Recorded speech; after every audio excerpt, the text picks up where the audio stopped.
Welcome to my YouTube channel, Maricar TV Mix. So, ito ang niluluto ko ngayon ay lotus roots. Yung nakikita nyo na yan, meron siyang pusi, squid. Ayan.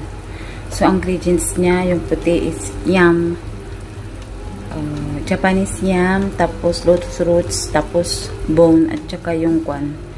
Yung nilagyan ko siya ng squid, pampasarap, dried squid. Binili ko siya sa NTUC. So, ayan guys, lulutuin ko siya ng 2 to 3 hours and then okay na siya.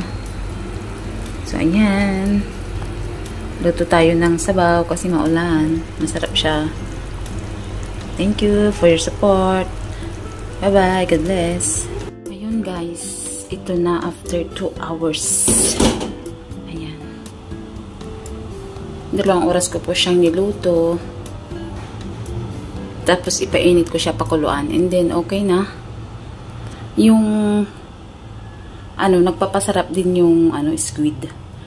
Although, may amoy siya na iba. Pero, pag nilasahan mo, masarap. So, ayan, guys. Pwede mo rin siyang lagyan ng peanut kung gusto mo. So, ayan. Thank you for watching. God bless.